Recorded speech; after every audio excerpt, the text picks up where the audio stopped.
ஓம் முருகா போற்றி, கந்தா போற்றி, கடம்பா போற்றி, கதிர்வேலா போற்றி. என் செல்லப்பிள்ளையே, அறுபடை வீடு கொண்ட முருகப்பெருமானை போற்றி போற்றி. என் செல்ல குழந்தையே, இன்று இரவு தூங்கும் முன் இந்த மந்திரத்தை 6 முறை சொல். இதை சொல், நிச்சயமாக நாளை திடீர் திருப்பம் கிடைக்கும். நான் சொல்வதை கேட்டுவிட்டு சந்தோஷமாக தூங்கு என் செல்லமே. நீ ஆசைப்பட்ட காரியங்கள் எதுவுமே நடக்கவில்லை முருகா என்று என்னிடத்தில் புலம்புகிறாய். இதுவரை நடந்ததை சற்று திரும்பிப்பார். உனக்கான பல நல்லதொரு காரியங்களை உன் வாழ்க்கையில் நான் நிறைய தடவை நிகழ்த்தி இருக்கிறேன். ஆனால் ஒரு சின்ன கஷ்டத்தை மட்டும்தான் பெரிதாகி பார்க்கிறாய். நிறைய நிகழ்வுகளை நினைத்து பார்த்தாயானால் உன் மனதில் உள்ள கஷ்டங்கள் எல்லாம் தூர எரிந்து நல்ல நிகழ்வுகளை நினைத்து நினைத்து பார்த்தாயானால் உனக்கு மனதை நிம்மதியும் சந்தோஷமும் நிலைத்திருக்கும். நான் அதற்குத்தான் சொல்கிறேன். எதையும் இழந்ததையே நினைத்து நினைத்து வருத்தப்பட்டு கொண்டு நினைத்து கொண்டிருந்தால் உன் மனம் ரணமாகி நீ எதையில் நல்லதொரு சிந்தனையே உன் மனதில் தோன்றாது. புரிகிறதா? அவரவர்களின் விருப்பத்தை நிச்சயமாக நான் நிறைவேற்றி வைப்பேன். இது முருகப்பெருமானின் அருள்வாக்கு.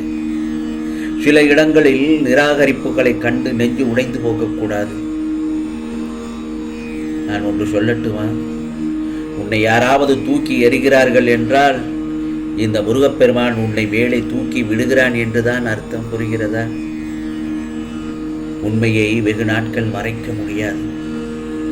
ஒரு நாள் வெளிப்படும் போது அவர்களின் பாவத்தின் பட்டியல் ரெட்டிப்பாக இருக்கும். கவலைப்படாதே, இதுவும் கடந்து போகும். இதுவும் கடந்து போகும். உன் துன்பங்கள் எல்லாம் தொலையும் நேரம் இது. உன் விருப்பங்கள் எல்லாம் நிறைவேறும் நேரம் இது.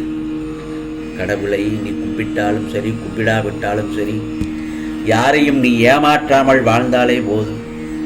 நிச்சயம் தெய்வத்தின் அருள் உனக்கு நிச்சயமாக கிடைக்கும். தேவையற்ற இடத்தில் கூறும் நல்ல அறிவுரைகள் கூட பயனற்றவைதான்.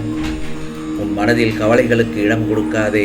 அது உன்னையே கவலைக்கிடமாக்கிவிடும். உன் கண்ணீருக்கு நிச்சயம் பதில் உண்டு. எதன் மீதும் நீ ஆசைப்படுவதில் தவறில்லை. அதற்கு நீ அடிமையாகாத வரை. புரிகிறதா? பேசி பயனில்லாத போது மௌனமே சிறந்தது. பேசியே அர்த்தமில்லாத போது பிரிவே சிறந்தது.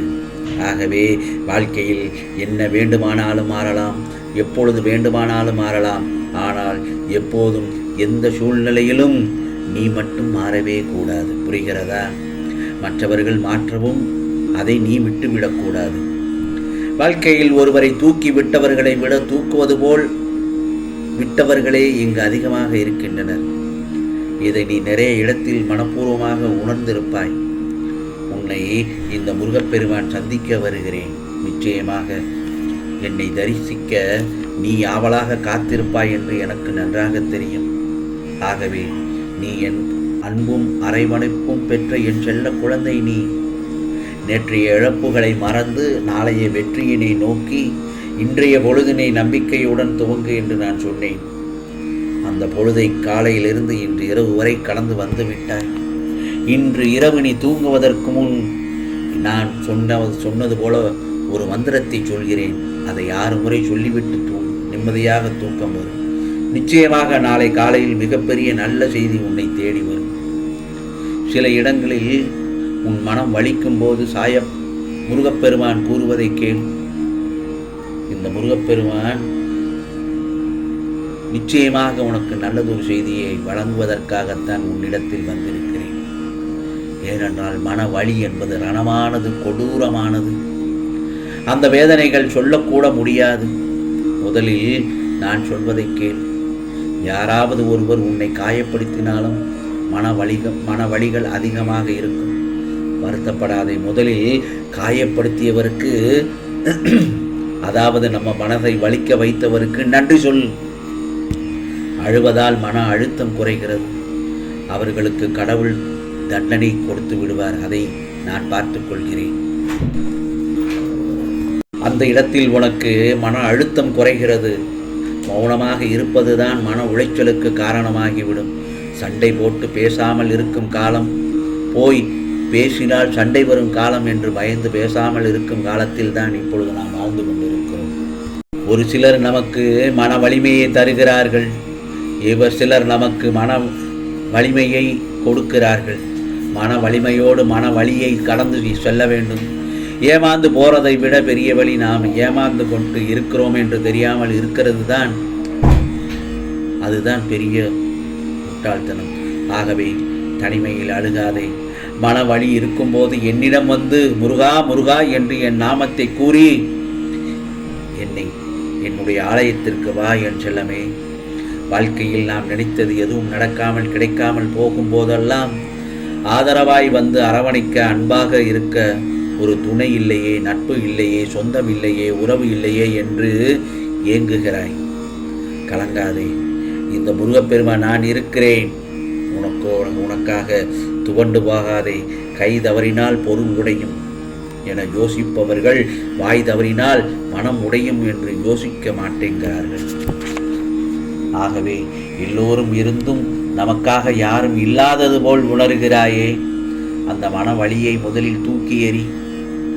எத்தனை கோபங்கள் வலிகள் இருந்தாலும் வார்த்தைகளை விட்டுவிடக்கூடாது.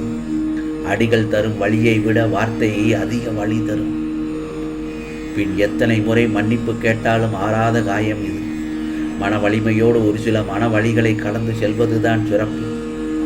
மரியாதையின் மதிப்பு தெரியாதவர்களுக்கு அதிக மதிப்பு கொடுத்தோம்னா மனதில் மனவேதனை தான் நமக்கு மிச்சமாகும்.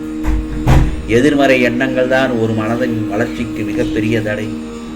ஆகவே நீ செல்லும் பாதையில் உன் தேடலும் உன் தேவையும் தெளிவாக இருக்காதே. எது ஒன்றிற்காகவும் உன்னை அடமானம் வைக்காதே, பிறகு தன்மானம் இழக்க நேரிடும்.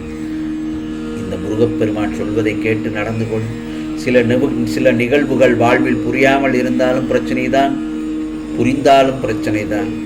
தேவைக்காகவே ஓடும் இந்த உலகத்தில் நீ தேடலுக்காக ஓடும். அதேபோல் காத்திருக்க பழகிக்கொள். நீ நிலைத்திருக்க வேண்டும் என்றால் நிதானம் ரொம்ப அவசியம். முக்கியமாக எல்லோருடைய வாழ்விலும் எதிரானவர்கள் நிச்சயம் இருப்பார்கள். அவர்கள் இல்லை என்றால் நம்மளுடைய வாழ்க்கையில் சுவாரஸ்யமாக எதுவுமே இருக்காது. ஆகவே நீ நினைத்துப்பார், சில நிகழ்வுகள் உன்னால் வேடிக்கை மட்டுமே பார்க்க முடியும். ஆம் செல்லமே, சொல்வது என்ன தெரியுமா? நீ மன நிம்மதியுடன் தூங்க வேண்டும் என்றால் இந்த முருகப்பெருமான் சொல்லும் மந்திரத்தை ஒரு 6 முறை சொல்லிவிட்டு தூங்கு என் செல்லமே. இதோ அந்த மந்திரத்தை சொல்கிறேன் என் செல்லமே. ஓம் பாலசுப்பிரமணிய மகாதேவி புத்ரா சுவாமி வரவர சுவாக.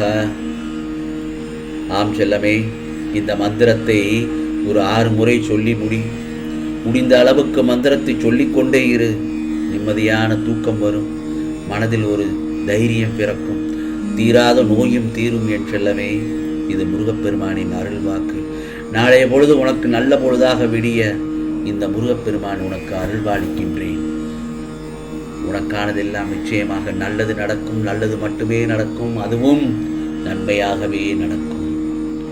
ஓம் முருகா சரணம், ஓம் முருகா சரணம், ஓம் முருகா சரணம்.